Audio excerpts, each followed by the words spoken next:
हमने topic start किया था नेशनल इनकम, उसी में थोड़ा सा आगे बढ़ते हैं। आज थोड़े से कॉन्सेप्ट की बात करेंगे। आज थोड़े से कॉन्सेप्ट्स की बात करेंगे।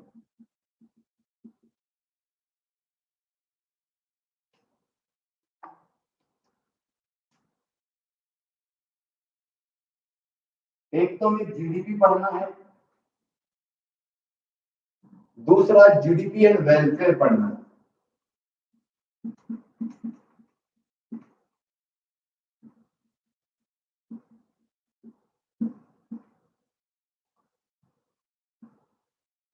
GDP and GDP welfare. Good evening Samar, Aarushi. अब जीडीपी से आप समझते हैं ग्रॉस डोमेस्टिक प्रोडक्ट की बात हो रही है। अगर मैं बात करूं आपसे, ये कहूं कि हमारे देश की जीडीपी अगर बढ़ेगी, क्या वेलफेयर बढ़ेगा नहीं बढ़ेगा? बताओ। अगर देश की जीडीपी बढ़ेगी, क्या वेलफेयर बढ़ेगा या नहीं बढ़ेगा? मैं कह रहा हूं कि अगर जीडीपी बढ़ेगी, क्या वेलफेयर बढ़ेगा? हाँ या ना? सलोनी और सुमित ने बोला, बाकी बच्चे कंफ्यूज हैं शायद। अगर मेरे देश की इनकम बढ़ रही है, देश की इनकम छोड़ो, आपके घर में आपके पापा की अगर इनकम बढ़ रही है, आपके पेरेंट्स की अगर इनकम बढ़ रही है, क्या घर का उद्धार होगा या नहीं होगा? घर तरक्की करेगा या नहीं करेगा? You are not audible. ऐसा तो नहीं होना चाहिए राजा। चलो नहीं, देखो कहीं आपने बंद कर रखा होगा। ठीक। और अगर देश की जीडीपी कम है, तो वेलफेयर भी कम होगा ज्यादा होगा? अगर देश की जीडीपी ज्यादा है, तो वेलफेयर कम होगा या ज्यादा होगा? जीडीपी को इनकम मान के चलिएगा मुस्कान, जीडीपी को इनकम मान के चलिएगा। अगर इनकम बढ़ रही है तो वेलफेयर भी होगा, इनकम घट रही है तो वेलफेयर भी क्या होगा? वेरी गुड दिया दीपांशी, बेटा जवाब दिया करो। यानी आप इस बात से सहमत है या नहीं है? आप इस बात से सहमत है? अगर जीडीपी ज्यादा है तो वेलफेयर ज्यादा है, जीडीपी कम तो वेलफेयर कम। सब बच्चे इस बात से सहमत है नहीं है? सारे बच्चे सहमत हैं? ऐसे थम्स लिख के भेजो बेटा जल्दी से। थम्स लिख के भेजो अगर सारे बच्चे इस बात से सहमत हैं तो। यानी इनके बीच में कौन सा रिलेशनशिप है बेटा? Direct relationship. डायरेक्ट रिलेशनशिप या पॉजिटिव रिलेशनशिप। वेरी गुड, सारे बच्चे सहमत है। सारे बच्चे सहमत है। कोई बड़ी बात तो नहीं करी मैंने अभी तक। इस बात से बेटा ये बताओ, क्या इतनी बड़ी बात कर दी मैंने कि आपको दिमाग पे जोर डालना पड़े? इतनी बड़ी बात मैंने नहीं करी होगी कि आपके दिमाग की नसें फट जाए या नसों में दर्द होना शुरू हो जाए। क्लास खत्म होने के बाद घर वालों से बोलो, मेरे सर में दर्द है, सर ने पता नहीं क्या पढ़ा दिया, मेरा सर दबा दो, सर की मसाज कर दो, मालिश कर दो। ऐसी इतनी लंबी चौड़ी बात नहीं बोली। इनकम बढ़ेगी तो तरक्की होगी, इनकम घटेगी तो तरक्की नहीं होगी, सिंपल लॉजिक। लेकिन राजा इसकी कुछ स्ट्रॉन्ग एक्सेप्शन,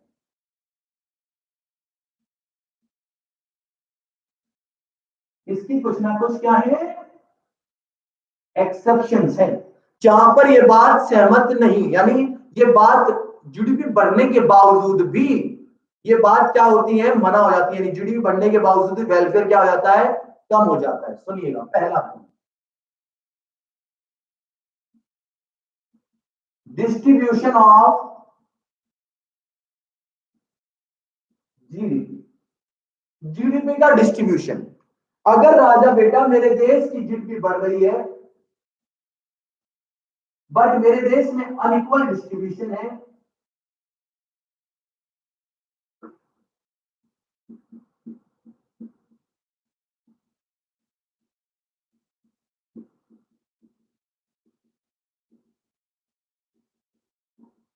तो वेलफेयर बढ़ेगा घटेगा? बताओ। मेरे देश की जीडीपी बढ़ रही है, लेकिन जीडीपी बढ़ने के बाद हमारे देश में क्या हो रहा है? Unequal distribution. अनइक्वल डिस्ट्रीब्यूशन बोले तो यानी भेदभाव हो रहा है। इनकम बढ़ तो रही है लेकिन वो फ्यू इंडिविजुअल के हाथ में, रिचर आदमी के पास इनकम ज्यादा है, गरीब के पास इनकम कम है। यानी देश की जीडीपी बढ़ रही है लेकिन रिच और पुअर में जो गैप है वो अनइक्वल डिस्ट्रीब्यूशन ज्यादा है, रिच और पुअर के बीच में ज्यादा है। अमीर अमीर होता जा रहा है, गरीब गरीब होता जा रहा है, लेकिन देश की इनकम बढ़ रही है। लेकिन फायदा किसको हो रहा है? सिर्फ अमीर को। यानी जीडीपी बढ़ने के बाद भी अगर मेरे देश में अनइक्वल डिस्ट्रीब्यूशन है, भेदभाव है, अमीरों के पास पैसा ज्यादा है, गरीबों के पास पैसा कम है, क्या देश तरक्की कर पाएगा? हाँ या ना? क्या वेलफेयर होगा? इनकम बढ़ने के साथ साथ मेरे देश में अनइक्वालिटी भी बढ़ रही है। इनकम तो बढ़ रही है, अनइक्वालिटी भी बढ़ रही है। देश तरक्की नहीं कर पाएगा। नहीं कर पाएगा तो यानी राजा जीडीपी बढ़ने के बाद भी वेलफेयर क्या हो गया? कम हो गया। अगर आपने डिस्ट्रीब्यूशन क्या कर दिया? कम कर दिया। वेरी गुड खुशी, समझ में आ रहा है कॉन्सेप्ट? यानी इनकम बढ़ने के साथ साथ अगर रिच और पुअर में जो गैप है वो ज्यादा हो रहा है, रिच और पुअर में गैप बढ़ता जा रहा है, अमीर अमीर होता जा रहा है, गरीब गरीब होता जा रहा है, तो देश तरक्की नहीं कर पाएगा। क्योंकि देश की तरक्की के लिए दोनों सेक्शंस की जरूरत है। देश की तरक्की के लिए दोनों सेक्शन चाहिए। दोनों सेक्शन बोले तो पेज नंबर 2.7 के आसपास होगा, 2.7 या 2.6 ऐसे ही होगा, कोई सेकेंड लास्ट पेज के आसपास। तो देश की तरक्की होने के बावजूद भी इनकम वेलफेयर क्या हो सकता है? कम हो सकता, सॉरी जीडीपी बढ़ने के साथ साथ भी वेलफेयर कम हो सकता है। हाँ इक्वल होगा तो वेलफेयर होगा, कोई दिक्कत नहीं है। लेकिन सलोनी बेटा यहाँ एक्सेप्शन पढ़ रहे हैं हम। इक्वालिटी होगी तो देश तरक्की करेगा, नो डाउट, इसमें कोई डाउट नहीं है सलोनी बेटा। लेकिन हम यहाँ एक्सेप्शन पढ़ रहे हैं, कहां पर ऐसा होगा कि इनके बीच में डायरेक्ट रिलेशनशिप ना हो। दूसरा पॉइंट,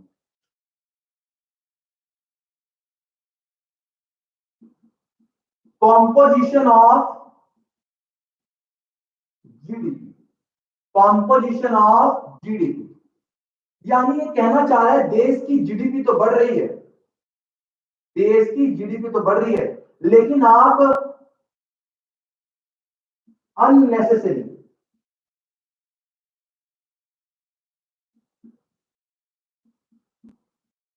गुड्स पर खर्चा कर रहे हैं, तो वेलफेयर बढ़ेगा घटेगा? बताओ, जीडीपी तो बढ़ रही है लेकिन आप अननेसेसरी गुड्स पर, अननेसेसरी बोले तो मान लो बेटा मेरे देश की इनकम बढ़ रही है, ये इस इनकम को छोड़ो, पहले ना आपके घरेलू घरेलू एग्जांपल ले लेते हैं। आपके पापा की इनकम बढ़ी, कार्मिक भाई पापा की इनकम बढ़ी, हाँ बेटा समझ गए, पापा की इनकम, मुस्कान बेटा एग्जांपल समझो, पापा की इनकम बढ़ी, इनकम बढ़ने से घर का उद्धार होना चाहिए था या नहीं होना चाहिए था? इनकम बढ़ने से देश का उद्धार होना चाहिए था या इनकम बढ़ने से घर का उद्धार होना चाहिए था या नहीं होना चाहिए था? अगर देश की इनकम बढ़ेगी तो घर का उद्धार, सॉरी देश की कह रहा हूं, घर की इनकम, पापा की इनकम अगर बढ़ेगी, पापा की इनकम बढ़ेगी, घर का उद्धार होना चाहिए था, इस बात से कोई दो राय नहीं है।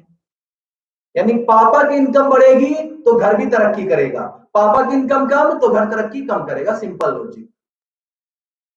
एक और क्वेश्चन सुनिएगा, एक और क्वेश्चन, पापा की इनकम बढ़ रही है, पापा की इनकम बढ़ रही है, लेकिन जो बेटा है, जो बेटा है वो गलत एक्टिविटीज में फंस गया। पापा तो इनकम कमा रहे हैं लेकिन लड़का क्या कर रहा है? ड्रिंकिंग हैबिट्स आ गई उसको, स्मोकिंग हैबिट्स आ गई, चरस गांजा वगैरह पीने लगा है, ठीक है, आवारागर्दी करने लगा है, मोटरसाइकिल पे बेमतलब घूमने लगा है, लल्ला बिगड़ गया, माँ का लाडला बिगड़ गया। पापा तो बेटा मेहनत की कमाई कमा रहे, पापा की इनकम बढ़ रही है, लेकिन माँ का लाडला बिगड़ गया, क्या घर की तरक्की हो पाएगी? क्योंकि लड़का गलत एक्टिविटीज में, अननेसेसरी एक्टिविटीज में इंगेज हो गया है। क्या घर तरक्की कर पाएगा? क्या घर का माहौल ठीक रह पाएगा? क्या घर का वेलफेयर हो पाएगा? बताइए, नहीं हो पाएगा। वेरी गुड, नहीं हो पाएगा, सिंपल, समझ गया। उसी प्रकार बेटा उसी प्रकार अगर देश की इनकम बढ़ रही है, देश की जीडीपी बढ़ रही है, देश क्या कर रहा है, पैसे ज्यादा कमा रहा है, लेकिन उस पैसे का जो कंपोजिशन था वो गलत जगहों पर हो रहा है। मान लो पैसा तो, जीडीपी तो बढ़ रही है देश की, लेकिन ड्रग्स बन रहे हैं मेरे देश में, ड्रग्स का प्रोडक्शन हो रहा है, डिफेंस गुड्स, बम बारूद गोले वगैरह ये सब बन रहे हैं, नेसेसरीज गुड्स पर कोई ध्यान नहीं दे रहा। बम बनाना, बारूद बनाना, टैंक बनाना, गोलियां बनाना, इन सारी चीजों पर, ड्रग्स बनाना, इन सारी चीजों पर खर्चा किया जा रहा है। यानी नेसेसरीज गुड्स पर खर्चा नहीं किया जा रहा। ऐसी चीजें जिनकी अभी जरूरत नहीं है, मैं मना नहीं कर रहा, इस बात से ही मना नहीं कर रहा कि मेरे देश में अगर डिफेंस गुड्स आएंगे, गन होगी, बम होंगे, बारूद होंगे, तो मैं अपने देश में पीसफुल एनवायरनमेंट कर पाऊंगा, नो डाउट। लेकिन सारा पैसा अगर मैं डिफेंस पे खर्च कर दूं, क्या देश तरक्की कर पाएगा? मैंने सारा पैसा डिफेंस पे खर्च कर दिया, मैंने सारा पैसा ड्रग्स बनाने में खर्च कर दिया। बेटा मैं मना नहीं कर रहा, जरूरत है, लेकिन सारा पैसा वहां डाल दूं, सारा पैसा वहां डाल दूं तो सुमित भाई, तो सरकार को जीडीपी बढ़ने के साथ साथ कॉम्पोजिशन भी बनाना पड़ेगा कि इतना पैसा इस गुड्स में जाएगा, इतना पैसा इतने में। बेटा मैं मना नहीं कर रहा सुमित भाई, मैं कहना चाह रहा हूं क्या सारा पैसा वहां खर्च कर दे? अगर सारी जीडीपी वहां पर खर्च कर दी, आप खाओगे पियोगे क्या, वैसे ही मर जाओगे सुमित भाई। अगर खाओगे पियोगे नहीं तो वैसे ही मर जाने हैं ना, रखना पड़ेगा, वेरी गुड। लेकिन अननेसेसरी गुड्स को प्रोड्यूस करेंगे तो वेलफेयर क्या हो जाएगा, कम हो जाएगा। यानी हमें नेसेसरी गुड्स पर ज्यादा ध्यान देना चाहिए, उन गुड्स का भी प्रोडक्शन करना चाहिए, यानी रखना पड़ेगा। तो कॉम्पोजिशन रेशियो बनानी पड़ेगी ऐसी कि जिससे उधार हो। वेरी गुड, थोड़ा थोड़ा सब बनेगा, वेरी गुड सलोनी। लेकिन ऐसी चीजों पर खर्चा कर रहे हैं जिसकी जरूरत ही नहीं, उधार नहीं हो पाए। Third point, non monetary exchange, non monetary exchange. आपके देश की जीडीपी तो बढ़ रही है, लेकिन आपके देश में बार्टर सिस्टम चल रहा है, क्या वेलफेयर हो पाएगा? आप एक तरफ तो कह रहे हैं, एक तरफ तो आप कह रहे हैं देश की इनकम बढ़ रही है, दूसरी तरफ बेटा आपके देश में बार्टर सिस्टम चल रहा है, आपके देश में बार्टर सिस्टम चल रहा है। क्या देश तरक्की कर पाएगा? क्या बार्टर सिस्टम से देश तरक्की कर पाएगा? गुड्स के बदले गुड्स एक्सचेंज हो रहा है, क्या देश तरक्की कर पाएगा? जब तक पैसे का फ्लो देश में नहीं है, जब तक मॉनेटरी सिस्टम नहीं है पारस भाई, तब तक देश तरक्की नहीं कर पाएगा। खुशी बेटा, दिया, कार्मिक, सुमित, जवाब दीजिए बेटा। तो आपके देश में कौन सा सिस्टम होना चाहिए, मॉनेटरी सिस्टम या barter system?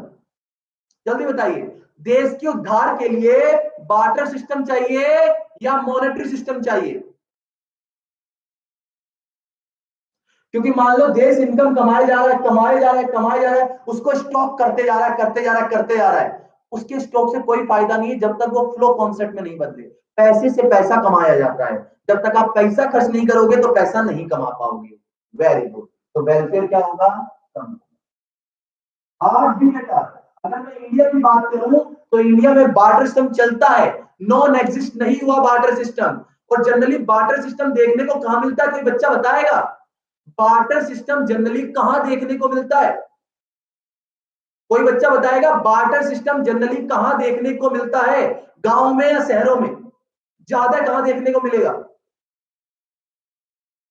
Very good summer बेटा, रूरल एरिया में सभी बच्चे, सौम्या, भूमिका रानी, भवी तोमर, पूनम खुशी, अर्पित, वेरी गुड बेटा, विलेजेस में जन्म देखने को मिलता है। एक और last but not the least,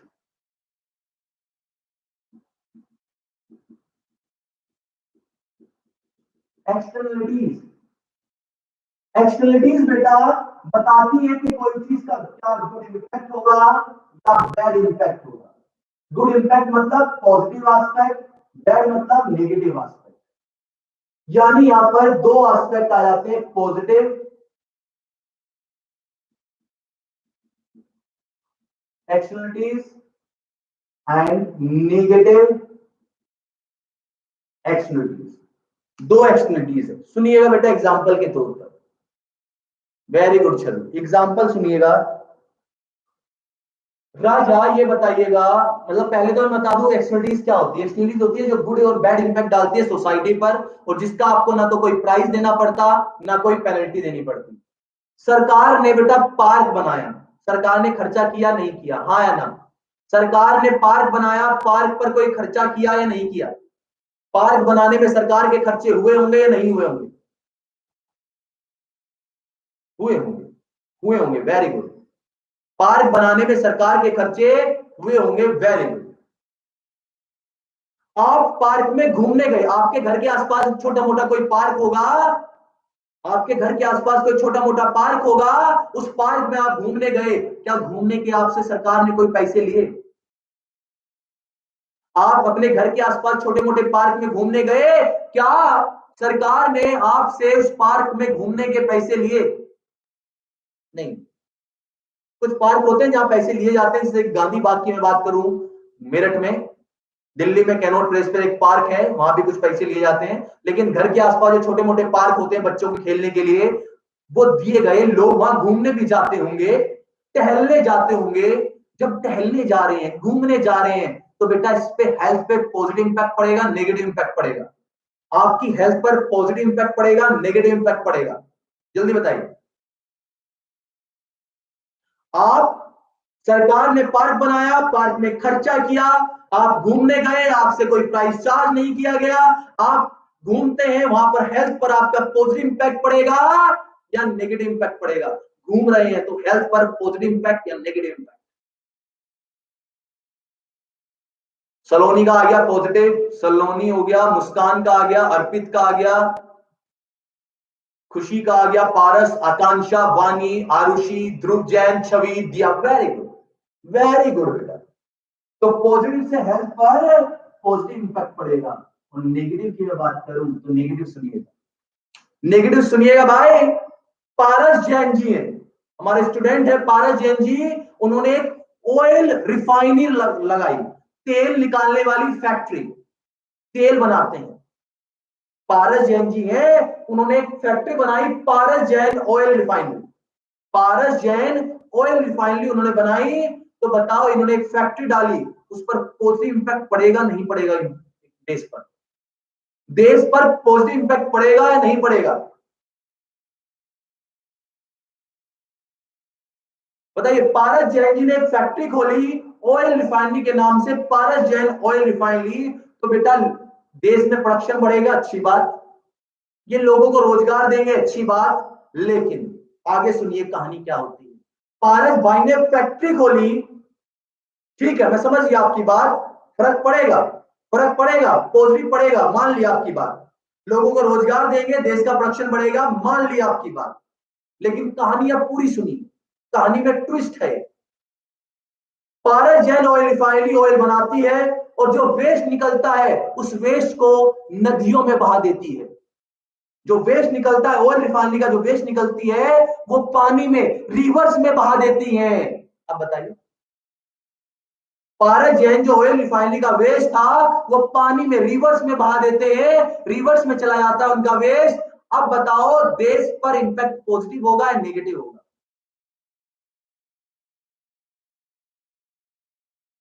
oil refinery बनाई पारस ने, लेकिन पानी में बेटा वेस्ट बहा दिया, कौन सा impact? Negative impact. Very good. तो किसी भी चीज के दो एस्पेक्ट हो सकते हैं, या तो गुड या बैड। गुड मतलब पॉजिटिव, बैड माने नेगेटिव। यानी किसी काम से अगर सोसाइटी अफेक्ट हो रही है, किसी काम से सोसाइटी अफेक्ट हो रही है तो नेगेटिव, और अगर सोसाइटी अफेक्ट नहीं हो रही तो पॉजिटिव। बात ही खत्म। ये 4 पॉइंट है, आपका काम है इनको रीड आउट करना है।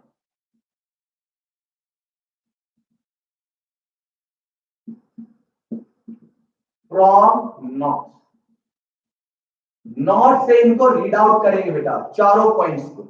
एक पॉइंट लगभग लगभग 3 मार्क्स का एग्जाम में आ जाता है, एक पॉइंट लगभग लगभग 3 मार्क्स का एग्जाम में आ जाता है। जीडीपी माने, दिमाग में बिठा लो, जीडीपी माने इनकम की बात हो रही, बात खत्म फिलहाल।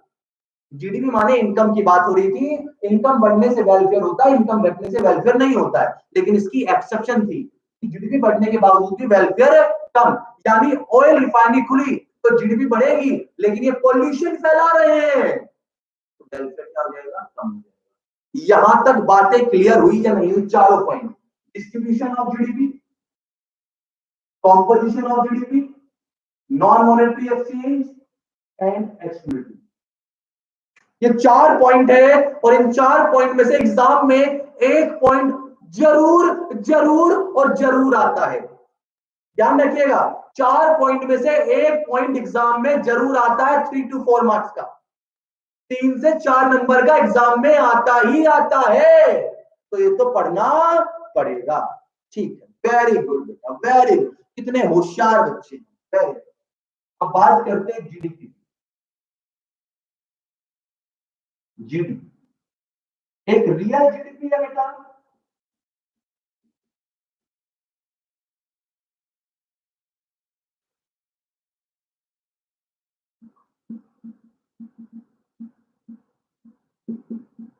एक नॉमिनल जीडीपी। रियल जीडीपी बेटा बात करती है कांस्टेंट प्राइस, कांस्टेंट प्राइस मतलब बेस प्राइस, और नॉमिनल जीडीपी बात करती है करंट प्राइस की।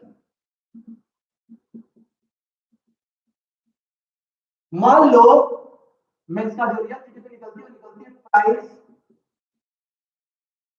या आउटपुट इनटू प्राइस, और ये भी निकलता है बेटा आउटपुट इनटू प्राइस। लेकिन जहां पर ये प्राइस है, ये प्राइस जो मैं बात कर रहा हूं, ये प्राइस कौन सा प्राइस है, कांस्टेंट प्राइस, और ये कौन सा है, करंट प्राइस। मान लो बेटा एग्जांपल के तौर पर, एग्जांपल के तौर पर ये 2018 है, ये 2019 है, ये 2020 है, ये प्राइस है, आउटपुट है, GDP. Price, output, GDP. Price 10 रुपए था, यूनिट 100 बनाए, कितनी जीडीपी आएगी बेटा?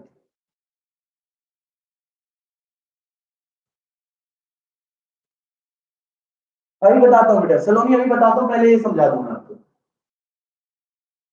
यहां बताइए बेटा, प्राइस 10 रुपए था, आउटपुट 100, कितनी जीडीपी आएगी? देश में 100 यूनिट बनी है, 10 रुपए के हिसाब से जीडीपी कितनी आएगी बेटा? 1000 आएगी राजा। कितनी आएगी? 1000 दिया बेटा मानसवी जैन, वेरी गुड। अब बताइए, प्राइस तो 10 ही था, लेकिन आउटपुट बेटा 150 हो गया या 120 हो गया। अब बताओ, 100 10 रुपए था प्राइस, लेकिन आउटपुट कितना हो गया? 120। अब कितना, अब कितना आएगा राजा? सभी के जवाब 1000 आ गए। अब बताओ 2019, 2019 की जीडीपी 1200, वेरी गुड। लेकिन प्राइस 10 है, लेकिन आउटपुट 80 है। अब बताओ जीडीपी, अब बताइए जीडीपी बेटा। 2020 में कोरोना आ गया था, इसके लिए आउटपुट कम निकला, आउटपुट कम निकला है, प्राइस सेम है, कितना आएगा? 800, वेरी। अब कोई बात मुझे ये बता दो, जीडीपी में जो चेंज आ रहा है, जीडीपी में जो चेंज आ रहा है वो किसकी वजह से आ रहा है? जीडीपी में जो चेंज आया, पहले 1000, फिर 1200, फिर 800, ये किसकी वजह से आ रहा है? आउटपुट की वजह से आ रहा है, प्राइस की वजह से आ रहा है? आउट जीडीपी में जो चेंज आया वो आउटपुट की वजह से या प्राइस की वजह से?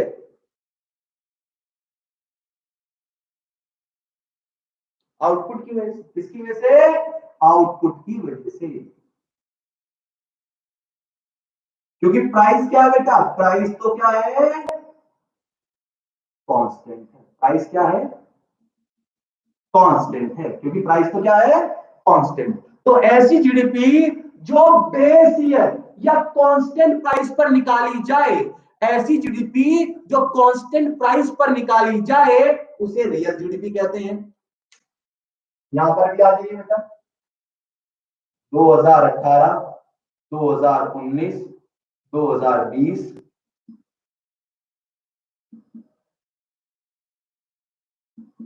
Price output GDP. प्राइस 10 रुपए था, यूनिट 100 यानी कितना आ गया बेटा, 1000 आ गया। कितना आ गया, 1000। प्राइस इस बार मान लो 12 हो गया, यूनिट 120 हो गई। अब बताओ बेटा कितना आया। इस बार प्राइस बेटा 8 रुपए हो गया, लेकिन यूनिट कितनी निकली, फॉर एग्जांपल 150, ये आ गया बेटा 1200। अब मुझे बता दो बेटा, जीडीपी में जो चेंज आ रहा है वो किसकी वजह से आ रहा है? जो जीडीपी में चेंज आया वो किस किस की वजह से आया? जीडीपी में जो चेंज आया किसकी वजह से आया? क्या आप कह सकते हैं सिर्फ प्राइस की वजह से आया, या आप कह सकते हैं सिर्फ आउटपुट की वजह से आया? ये खुशी ने बेटा प्राइस बोला था, प्राइस की वजह से तो चेंज आ ही नहीं रहा, प्राइस तो कांस्टेंट है खुशी बेटा। खुशी इस वाले में तो प्राइस की वजह से थोड़ी आया, आउटपुट चेंज हुआ इस वजह से आया, प्राइस तो सेम था। यहाँ दोनों की वजह से आ रहा है, यहाँ दोनों की वजह से आ रहा है, यहाँ दोनों की वजह से आ रहा है। और प्राइस कौन सा बेटा यहाँ पर? करंट प्राइस, जो भी उस समय करंट प्राइस होगा। लेकिन यहाँ पर नोट लिख दूं, नॉट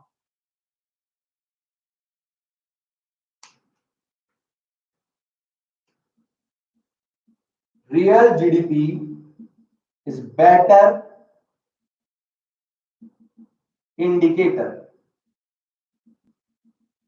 than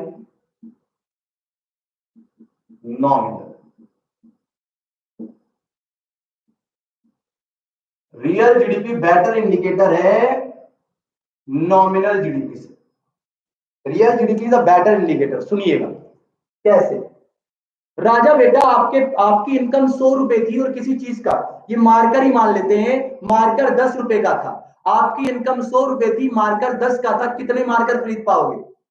कितने मार्कर खरीद पाओगे बेटा? कितने मार्कर खरीद पाओगे? 10। आपकी इनकम 150 रुपए हो गई, आपकी इनकम 150 रुपए हो गई, लेकिन प्राइस आज भी 10 रुपए है, कितने गुड्स खरीद पाओगे? आपकी इनकम 150 हो गई, प्राइस मार्कर के आज भी 10 है, कितने मार्कर खरीद पाएंगे भवी बेटा? समर वेरी गुड, दिया, खुशी, मानसी जैन, समर, ध्रुव जैन, अमित कक्कर वेरी गुड, 15। आपकी इनकम 200 रुपए हो गई, लेकिन प्राइस आज भी कितना है? आपकी इनकम 200 रुपए हो गई, प्राइस आज भी 10 रुपए। अब बताओ, आपकी इनकम 200 हो गई, प्राइस आज भी 10 रुपए। अब बताइए बेटा, सोरिया बेटा 10 कैसे हो जाएगा? 10, अच्छा लेट पहुंच रही है आपके पास। अब मुझे बताइए, रियल जीडीपी में क्या हो रहा है? प्राइस तो कांस्टेंट है, लेकिन अवेलेबिलिटी ऑफ गुड्स बढ़ रहे हैं घट रहे हैं? प्राइस तो सेम है, लेकिन प्राइस सेम है, लेकिन गुड्स की अवेलेबिलिटी कंज्यूमर के पास ज्यादा है या कम है? अवेलेबिलिटी ऑफ गुड्स कंज्यूमर के पास ज्यादा है या कम है? इंक्रीज हो रही। वेरी गुड, इसीलिए real GDP is better indicator. और यहां से बेटा एक क्वेश्चन निकलता है, जीडीपी डिफरेंस।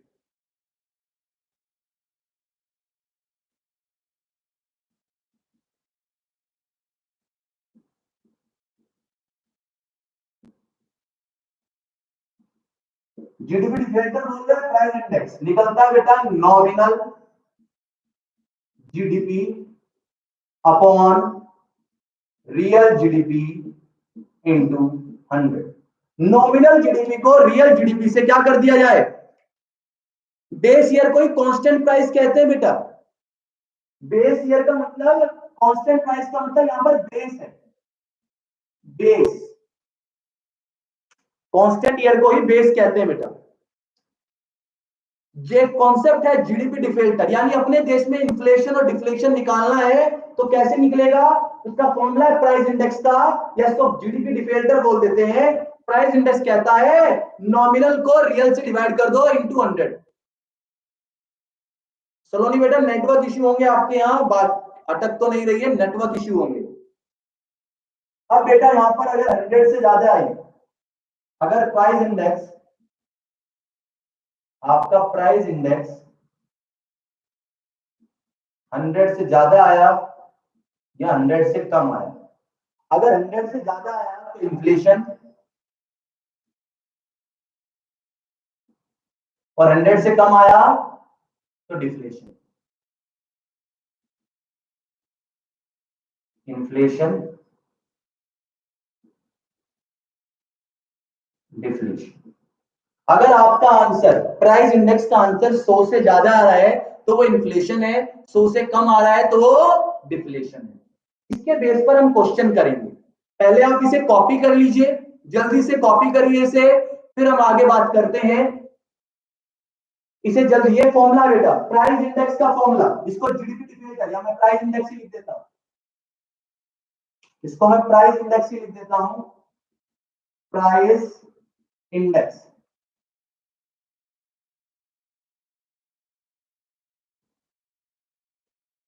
प्राइस इंडेक्स को क्या लिखते हैं बेटा, जीडीपी डिफेल्टर भी बोल देते हैं, जीडीपी डिफेल्टर।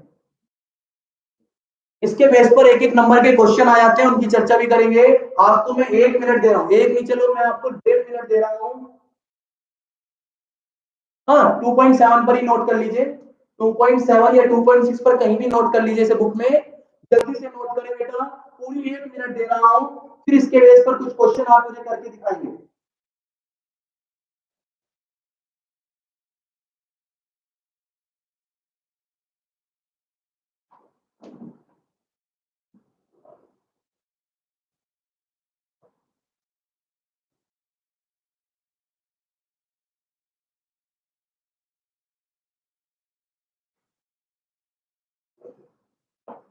फटाफट कॉपी करिए बेटा। अब सलोनी ने मुझसे पूछा सर डिस्ट्रीब्यूशन दोबारा समझा दीजिए। डिस्ट्रीब्यूशन की बात करूं तो सलोनी ध्यान से सुनिएगा, डिस्ट्रीब्यूशन मतलब देश में पैसा तो है लेकिन अमीरों के पास पैसा ज्यादा है, गरीबों के पास पैसा कम है। अगर अमीरों के पास पैसा ज्यादा है क्या देश तरक्की कर पाएगा? सलोनी, अनइक्वल का मतलब है कि अमीरों के पास पैसा ज्यादा है, गरीबों के पास पैसा कम। सलोनी देश तरक्की कर पाएगा? अनइक्वल डिस्ट्रीब्यूशन होगा तो देश तरक्की नहीं कर पाएगा। अब आपका होमवर्क है बेटा, होमवर्क है क्वेश्चन बैंक में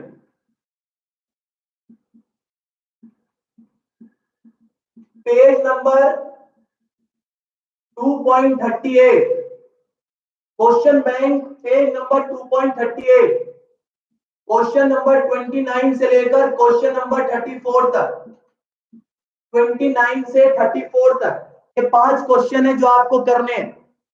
ये 5 क्वेश्चन है 29 से 34 तक क्वेश्चन बैंक में पेज नंबर 2.38, सबसे ऊपर ही लिखा हुआ है प्राइस इंडेक्स। क्वेश्चन नंबर 29 से 34 तक सिर्फ ये फॉर्मूला यूज करना है, price index is equal to nominal GDP upon real GDP into 100।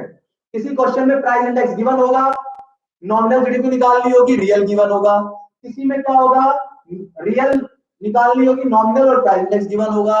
किसी में नॉमिनल और रियल गिवन होगी, प्राइस इंडेक्स निकालना होगा। सिंपल ये फॉर्मूला लग रहा है और ये क्वेश्चन लगभग एग्जाम में 1 नंबर के आ जाते हैं। आज की क्लास यहीं पर समाप्त करते हैं बेटा। क्वेश्चन आपको ही करने हैं, जिससे नहीं होंगे कल मैं कराऊंगा, ठीक?